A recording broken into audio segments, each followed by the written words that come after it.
ಎಲ್ರಿಗೂ ನಮಸ್ಕಾರ. UPSC mind game ಚಾನಲ್ಗೆ ನಿಮಗೆಲ್ರಿಗೂ ಸ್ವಾಗತ. ಎಥಿಕ್ಸ್ ಆಡಿಯೋ ಸೀರೀಸ್ ಇರ್ತಿತ್ತಲ್ವಾ ಅಂತ ನಿಮ್ಗೆ ಅನಿಸ್ತಾ ಇರ್ಬೋದು. ಹೌದು, ಆಡಿಯೋ ಸೀರೀಸ್ ಇರ್ತಾ ಇತ್ತು, ಆದರೆ ಅಷ್ಟೇ ಸಾಕಾಗಲ್ಲ ಅಂತ ನನಗೆ ಆವಾಗ ಅನ್ನಿಸ್ತಾ ಇರೋದ್ರಿಂದ ಕಂಪ್ಲೀಟ್ ಎಥಿಕ್ಸನ್ನೇ ಸ್ಟಾರ್ಟ್ ಮಾಡಿಬಿಡೋಣ ಅಂತ ಈಗ ಸ್ಟಾರ್ಟ್ ಮಾಡಿದ್ದೇನೆ. ಇದೇನು ಡೈಲಿ ಇರುತ್ತೆ ಅಂತಲ್ಲ, ನನ್ನ ಹತ್ರ ಆದಾಗ ಎಥಿಕ್ಸ್ ವಿಡಿಯೋನ ಅಪ್ಲೋಡ್ ಮಾಡ್ತಾ ಇರ್ತೇನೆ. ಯಾಕಂತಂದರೆ ಎಥಿಕ್ಸ್ ಅನ್ನೋದು GS 1, 2, 3 ಇದೆಯಲ್ವಾ, ಆ 1, 2, 3 ಸಬ್ಜೆಕ್ಟಿಗೂ ಎಥಿಕ್ಸಿಗೂ ಬಹಳ ಡಿಫ್ರೆನ್ಸ್ ಇದೆ. ಇಷ್ಟು ಬೇರೆ, ಎಥಿಕ್ಸ್ ಬೇರೆ. ಈಗ ಬೇರೆಯವರು ನಿಮಗೆ ಹೌದು ಕೆಲವು ನೋಟ್ಸ್ ಇದೆ ಅದನ್ನು ಓದ್ಕೊಳ್ಳಿ, ಆಮೇಲೆ ನಿಮಗೆ ಈಸಿಯಾಗಿ ಆನ್ಸರ್ ಮಾಡಬಹುದು ಅಂತ ಹೇಳ್ತಾರೆ. ಅದು ಕೆಲವೊಂದು ಕಡೆ ಹಾಗೆ ಹೇಳಿರಬಹುದು. ಆದರೆ ನಿಜವಾಗ್ಲೂ ಥಿಂಕ್ ಮಾಡಿ, ಮೌಲ್ಯ ಅಂತ ನೀವು 4 ಜನರ ಹತ್ರ ಕೇಳಿದ್ರೆ ಯಾವ್ದು ನಿಮ್ಗೆ ಮೌಲ್ಯ, ಯಾವುದಕ್ಕೆ ವ್ಯಾಲ್ಯೂ ಕೊಡ್ತೀರಾ ಅಂತ ಕೇಳಿದರೆ 4 ಜನರ ಉತ್ತರ ಡಿಫ್ರೆಂಟ್ ಆಗಿರ್ಬೋದು. ಹಾಗಾಗಿ ಇಂಥ ವಿಷಯಗಳನ್ನು, ಎಥಿಕ್ಸ್ ಅಂತ ವಿಷಯಗಳನ್ನು ನೋಟ್ಸ್ ಓದೋದ್ರಿಂದ ಅರ್ಥ ಆಗ್ಬೋದು ಕಾನ್ಸೆಪ್ಟ್. ಆದರೆ ನಿಮ್ಮದೇ ಆದ ಶಬ್ದಗಳಲ್ಲಿ ಅದನ್ನು ಬರೆಯೋದ್ರ ಮೂಲಕ ನೀವು ವ್ಯಕ್ತಪಡಿಸ್ಬೇಕಾಗತ್ತೆ ಹೊರತು ಬಾಯ್ಹಾರ್ಟ್ ಮಾಡಿ ಮತ್ತು ಎಲ್ಲೆಲ್ಲಿಂದ ನಾವು ಕಾಪಿ ಮಾಡೋದ್ರಿಂದ ಅದು ಬರೋದಿಲ್ಲ. ನೀವು ಎಷ್ಟು ಓದ್ತೀರಾ, ಎಷ್ಟು ಬೇರೆ ಬೇರೆ ವಿಷಯಗಳನ್ನು ಲಿಂಕ್ ಮಾಡ್ತೀರಾ, ಅದರಿಂದ ಈ ಸಬ್ಜೆಕ್ಟ್ ಇನ್ನಷ್ಟು ಇಂಪ್ರೂವ್ ಆಗ್ತಾ ಹೋಗುತ್ತೆ. ಹಾಗಾಗಿಯೇ ನಾನು ಸ್ಯಾಂಪಲ್ ಆಗಿ ನೋಟ್ಸ್ ಪ್ರಿಪೇರ್ ಮಾಡ್ತಾ ಇದ್ದೇನೆ. ಅಂತಂದರೆ ನನಗೂ ಈಗ ಸದ್ಯ ಪ್ರತಿಯೊಂದನ್ನು ಡೀಟೇಲ್ ಆಗಿ ಮಾಡಲಿಕ್ಕೆ ಸಮಯ ಇಲ್ಲ. ಆದರೆ ಬೇರೆ ಬೇರೆ ಇಂಗ್ಲೀಷ್ ನೋಟ್ಸು ದೊಡ್ಡ ದೊಡ್ಡ ಇನ್ಸ್ಟಿಟ್ಯೂಷನ್ಗಳದ್ದು ಅಲ್ಲಿರೋ ಪಾಯಿಂಟ್ಗಳನ್ನು ತೆಗೆದುಕೊಂಡು ಅದರಲ್ಲಿರೋದನ್ನು ಇಂಪಾರ್ಟೆಂಟ್ ಇರೋದನ್ನು ಇಲ್ಲಿ ಕೊಡ್ತಾ ಇದ್ದೇನೆ. ಕನ್ನಡದಲ್ಲಿ DK ಬಾಲಾಜಿಯವರ ಬುಕ್ ಇದೆ, ಅದನ್ನು ಸಹ ನೀವು ಓದಬಹುದು. ಹಾಗಾಗಿ ವಿಷಯ ಏನು, ಅದರ ಅರ್ಥ ಏನು, ಆ ಕಾನ್ಸೆಪ್ಟ್ ಏನು ತಿಳ್ಕೊಳ್ಳೋದಷ್ಟೇ ಸದ್ಯದ ವಿಡಿಯೋದಲ್ಲಿನ ಉದ್ದೇಶ. ಇಷ್ಟಕ್ಕೆ ನೀವು ಸೀಮಿತ ಆಗಬಾರ್ದು. ನಿಮ್ಮ ಉದ್ದೇಶ ಇದನ್ನು ಮೀರಿ ನಿಮ್ಮದೇ ಆದಂಥ ಎಕ್ಸಾಂಪಲ್ ಕೊಡೋದು, ಅದನ್ನು ಪ್ರಸ್ತುತಪಡಿಸೋದು, ಕನ್ನಡದಲ್ಲಿ ಅದನ್ನು ಬರೆಯೋದು. ಅದನ್ನು ಯಾರು ಬಂದು ಕಲಿಸಲ್ಲ ಅಲ್ವಾ, ಎಷ್ಟು ದಿನ ಅಂತ ಕಲಿಸ್ತಾರೆ. ನೀವೇ ಮೇಲೇಳಬೇಕು, ನೀವೇ ಸ್ಟಡಿ ಮಾಡಬೇಕು, ನೀವೇ ಬರಿಬೇಕು. ಇರೋದು ಅದೇ ದಾರಿ, ಬೇರೆ ಶಾರ್ಟ್ ಕಟ್ ಇಲ್ಲ ಇದಕ್ಕೆ. ಹಾಗೆ ಸರಿಯಾಗಿ ತಿಳ್ಕೊಳ್ಳಿ. ನನ್ನ ಹತ್ರ ಆದಷ್ಟನ್ನು ನಾನು ಹೇಳ್ತೇನೆ, ನಿಮ್ಮ ಹತ್ರ ಎಷ್ಟಾಗುತ್ತೋ ಅಷ್ಟನ್ನು ನೀವು ಓದಿ ತಿಳ್ಕೊಳ್ಳಿ, ಮುಂದುವರ್ಕೊಂಡು ಹೋಗೋಣ. ಎಲ್ಲ ಸೇರಿ ಮುಂದುವರಿಯೋಣ ಅಷ್ಟೇ. ನಿಂತಲ್ಲೇ ನಿಲ್ಲಬಾರ್ದು, ಮುಂದುವರಿತಾ ಇರಬೇಕು. ಇಷ್ಟೆಲ್ಲ ಪೀಠಿಕೆ ಕೊಟ್ಟಿದ್ದು ಯಾಕೆಂತಂದರೆ ಈಗ ಸದ್ಯಕ್ಕೆ ಎಥಿಕ್ಸನ್ನು ಕಂಪ್ಲೀಟಾಗಿ ಸ್ಟಾರ್ಟ್ ಮಾಡ್ತಾ ಹೋಗೋಣ. ಸ್ಟಾರ್ಟಿಂಗಿಂದ ಮೊದಲಿಂದ ಆಡಿಯೋದಲ್ಲಿ ಕೇವಲ ಕೇಳ್ತಾ ಇದ್ರಿ, ಕೇಳಿ ಮರಿತಾ ಇದ್ರಿ. ಆದರೆ ವಿಡಿಯೋದಲ್ಲಿ ನೋಟ್ಸ್ ಇದೆ ಮುಂದೆ ನಿಮ್ಮ ಮುಂದೆ ಅಷ್ಟೇ. ನೋಟ್ಸಲ್ಲಿರೋದನ್ನು ಎಕ್ಸ್ಪ್ಲೇನ್ ಮಾಡ್ತಾ ಹೋಗ್ತೇನೆ. ನಿಮ್ಮ ಕೆಲಸ ವಿಡಿಯೋ ಮುಗಿದ ಮೇಲೆ ಇವತ್ತು ಏನನ್ನು ನಾನು ತಿಳ್ಕೊಂಡೆ ಅದನ್ನು ನಾನು ನನ್ನದೇ ಆದ ಭಾಷೆಯಲ್ಲಿ ಹೇಗೆ ಬರಿಬಹುದು, ಅದಕ್ಕೆ ನಾನೇ ಎಕ್ಸಾಂಪಲ್ ಯಾವುದಾದ್ರೂ ಕೊಡ್ಬಹುದಾ, ಇಷ್ಟನ್ನು ನೀವು ಥಿಂಕ್ ಮಾಡಲೇಬೇಕು. ಯಾವತ್ತೇ ಎಕ್ಸಾಮ್ ಬರೀರಿ, UPSC ಬರೀತಿದ್ದೀರಾ ಅಂತಂದರೆ ನೀವು ಸ್ಟಾರ್ಟ್ ಮಾಡಲೇಬೇಕು. ಮತ್ತೆ ತಡ ಮಾಡೋದು ಬೇಡ.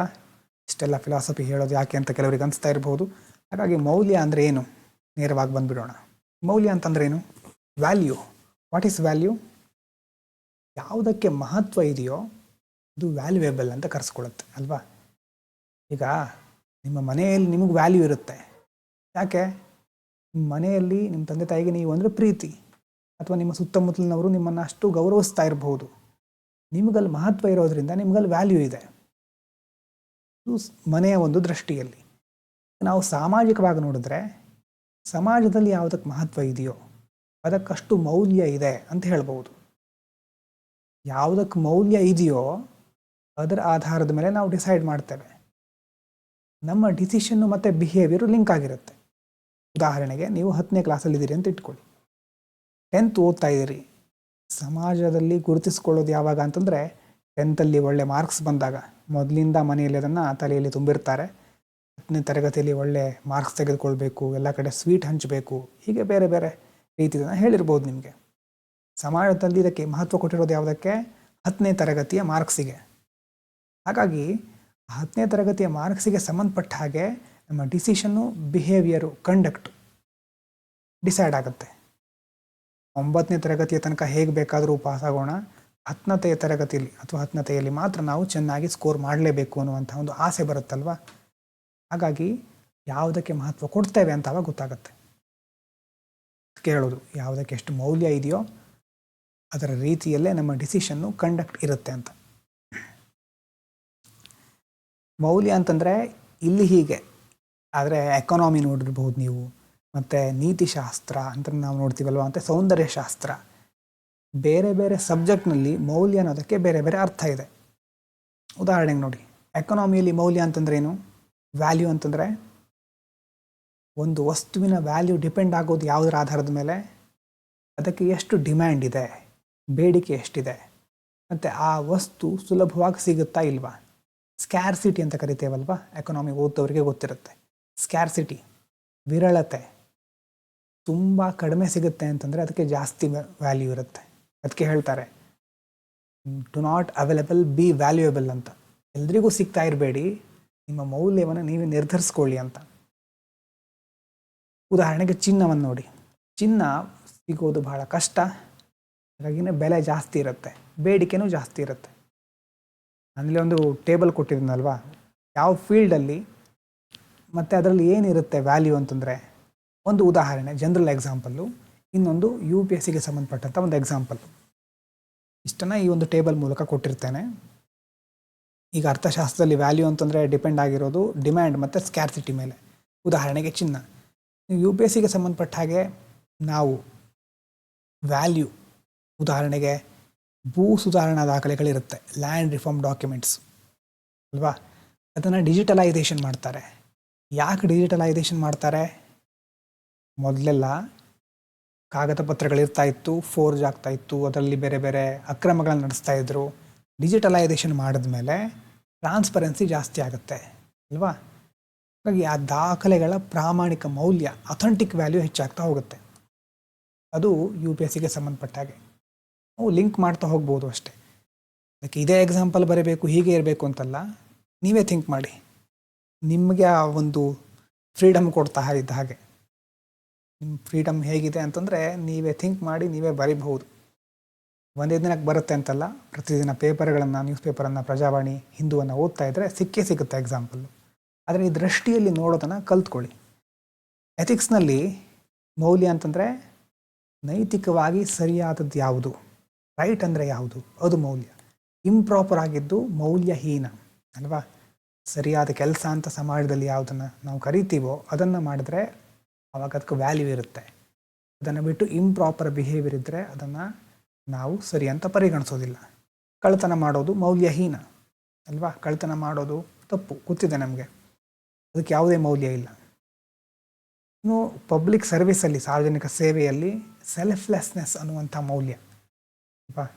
ಎಲ್ಲವನ್ನು ನಾನೇ ಕಬಳಿಸ್ತೇನೆ ಅಂತ ಹೊರಡೋರಿಗೆ ಎಷ್ಟು ಕೊಟ್ಟರೂ ಸಾಕಾಗೋದಿಲ್ಲ.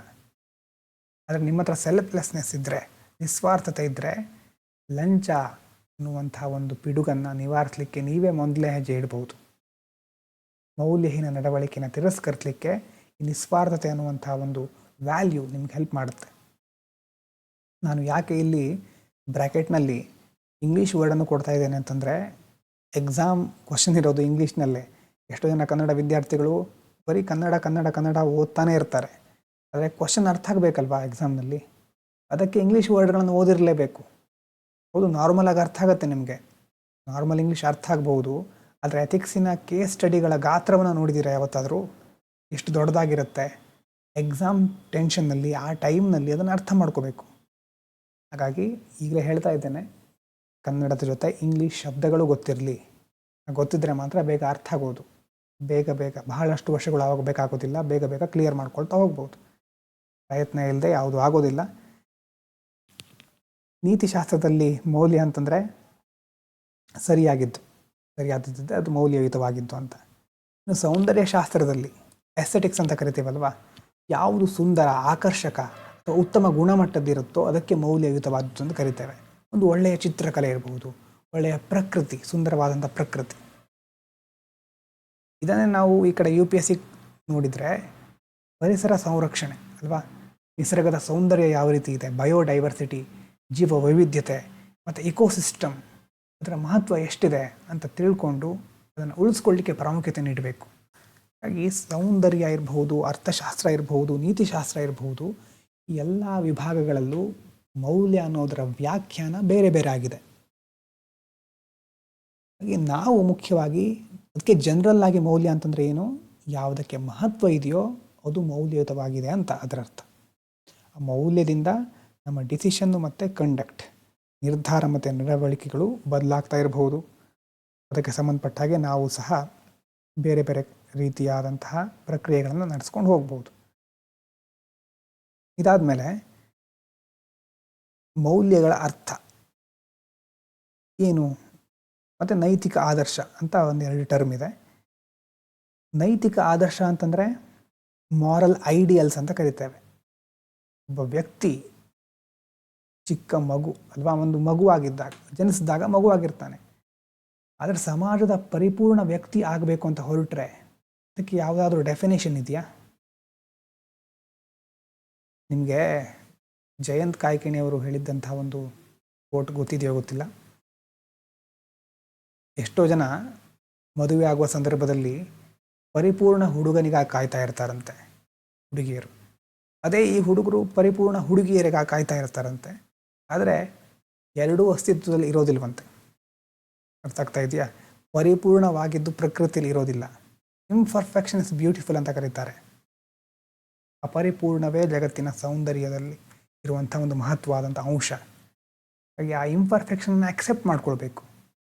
ಅದಕ್ಕೆ ಜಯಂತ್ ಕಾಯ್ಕಿಣಿಯವರು ಹೇಳಿದ್ದೇನಂತಂದರೆ, ಸರಿಯಾದ ಜೋಡಿಗಳು ಸಿಕ್ಕೋದು ಚಪ್ಪಲಿಯಲ್ಲಿ ಮಾತ್ರ ಅಂತ. ಅಂದರೆ ಬೇರೆದೆಲ್ಲ ಹೊಂದಾಣಿಕೆ. ಆ ಒಂದು ಕೋಟ್ ನೆನಪಿಗೆ ಬಂತು, ಅದಕ್ಕೆ ಹೇಳಿದೆ. ಮೌಲ್ಯಗಳಂತಂದರೆ ನೈತಿಕ ಆದರ್ಶ, ಮಾರಲ್ ಐಡಿಯಲ್ಸ್. ದೊಡ್ಡ ಆದರ್ಶ ಇದೆ. ಆದರ್ಶವನ್ನು ತಲುಪಲಿಕ್ಕೆ ನಾವು ಪ್ರಯತ್ನ ಮಾಡ್ತಿದ್ದೇವೆ. ಆದರ್ಶ ನಾವು ತಲುಪಿರ್ತೇವೆ ಅಥವಾ ಅದು ಪರ್ಫೆಕ್ಟು, ಅದನ್ನು ಮಾಡೇ ಮಾಡ್ತೇವೆ ಅಂತಲ್ಲ. 100ಕ್ಕೆ 100 ಮಾರ್ಕ್ಸ್ ತೆಗೆದುಕೊಳ್ಳೇಬೇಕು ಅಂತ ಬಯಸ್ತೇವೆ. ಆ ಒಂದು ಗುರಿ ಇಟ್ಕೊಂಡಾಗ 90ರ ಹತ್ತಿರಕ್ಕಾದರೂ ಹೋಗ್ಬಹುದಲ್ವಾ? ಹಾಗಾಗಿ ದೊಡ್ಡ ಆದರ್ಶಗಳನ್ನ ಇಟ್ಕೊಳ್ಬೇಕು. ವಿವೇಕಾನಂದರು ಹೇಳೋದು ಹಾಗೆ, ದೊಡ್ಡ ಆದರ್ಶಗಳನ್ನ ಇಟ್ಕೊಳ್ಳಿ ಯಾವಾಗಲೂ. ಯಾಕಂದರೆ ಅದ್ರ ಹತ್ತಿರ ಆದರೂ ನೀವು ಹೋಗ್ತೀರಾ. 1000 ಸಲ ಸೋತರೂ 1001ನೇ ಸಲ ಹೊಸ ಆದರ್ಶವನ್ನು ಇಟ್ಕೊಳ್ಳಿ ಮತ್ತೆ ಅಂತ ವಿವೇಕಾನಂದರು ಹೇಳ್ತಾ ಇರ್ತಾರೆ. ಇಂಥ ಕೋಟ್ಗಳನ್ನು ಯಾಕೆ ಮತ್ತೆ ಮತ್ತೆ ಹೇಳ್ತಿರ್ತೇನೆ ಅಂತಂದರೆ, ಇದನ್ನೇ ನೀವು ಬರೀಬೇಕಾಗಿರೋದು. ಇದನ್ನು ಮೆನ್ಷನ್ ಮಾಡಲೇಬೇಕು. ಇದೇ ಮೆನ್ಷನ್ ಮಾಡಬೇಕು ಅಂತಲ್ಲ, ಇಂತಹ ವಾಕ್ಯಗಳು ಗೊತ್ತಿರಬೇಕು. ಮಾರಲ್ ವ್ಯಾಲ್ಯೂಸ್ಗಳನ್ನು ನಾವು ಯಾಕೆ ಅನುಸರಿಸ್ತೇವೆ ಅಂತಂದರೆ, ಈ ಆದರ್ಶವನ್ನು ತಲುಪಲಿಕ್ಕೆ. ಉದಾಹರಣೆಗೆ ಮೌಲ್ಯ, ನ್ಯಾಯ, ಜಸ್ಟಿಸ್ ಅನ್ನೋದು ಒಂದು ಮೌಲ್ಯ.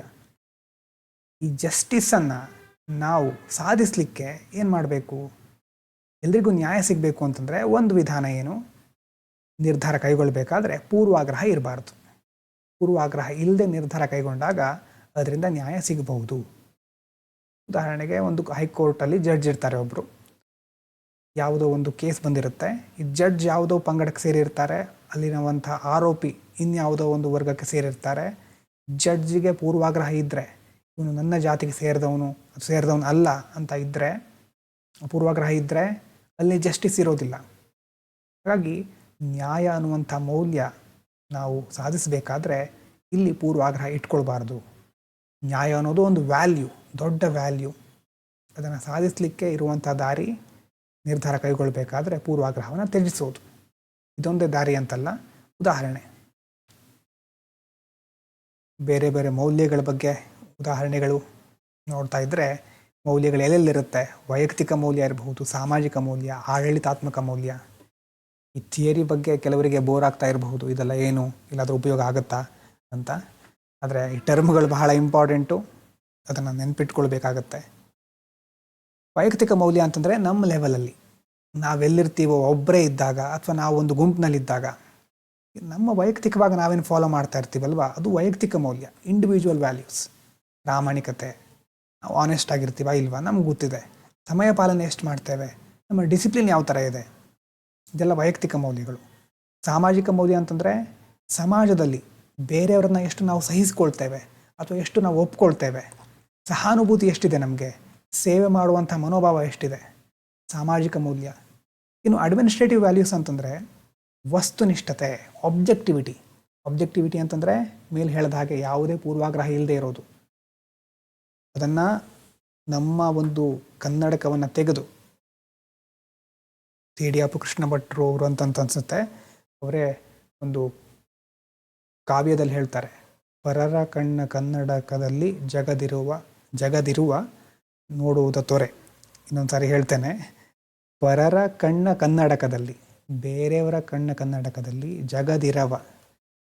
ನೋಡುವುದ ತೊರೆ ಅಂದರೆ ನಿನ್ನದಾದಂಥ ದೃಷ್ಟಿಕೋನವನ್ನು ಬೆಳೆಸ್ಕೋ, ಬೇರೆಯವರ ದೃಷ್ಟಿಕೋನ ನಿನಗೆ ಅವಶ್ಯಕತೆ ಇರೋದಿಲ್ಲ ಅನ್ನೋದು ಅಂತೂ ಒಂದು ಸಾಲು ಅದು.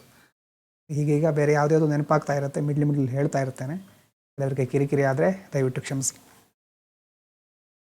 ಹಾಗೆ ವಸ್ತುನಿಷ್ಠತೆ, ಆಬ್ಜೆಕ್ಟಿವಿಟಿ, ಸಮಗ್ರತೆ, ಇಂಟಿಗ್ರಿಟಿ, ಜವಾಬ್ದಾರಿ, ಅಕೌಂಟೆಬಿಲಿಟಿ ಇದೆಲ್ಲ ಆಡಳಿತಾತ್ಮಕ ಮೌಲ್ಯಗಳು, ಅಡ್ಮಿನಿಸ್ಟ್ರೇಟಿವ್ ವ್ಯಾಲ್ಯೂಸ್ ಅಂತ ಕರಿತೇವೆ. ಇಷ್ಟಕ್ಕೆ ಇಲ್ಲಿ ಸ್ಟಾಪ್ ಮಾಡ್ತೇನೆ. ಮತ್ತು ಮೌಲ್ಯಗಳ ಅಭಿವ್ಯಕ್ತಿ ಬಗ್ಗೆ ಮುಂದಿನ ವಿಡಿಯೋದಲ್ಲಿ ಡಿಸ್ಕಸ್ ಮಾಡ್ತೇನೆ. Thank you so much. ಏನಾದರೂ ಅನಿಸಿಕೆಗಳಿದ್ದರೆ ದಯವಿಟ್ಟು ಕಮೆಂಟ್ ಮಾಡಿ. ಇಷ್ಟ ಆಗ್ತಾ ಇದ್ದರೆ ವಿಡಿಯೋನ ಲೈಕ್ ಮಾಡಿ. Thank you so much.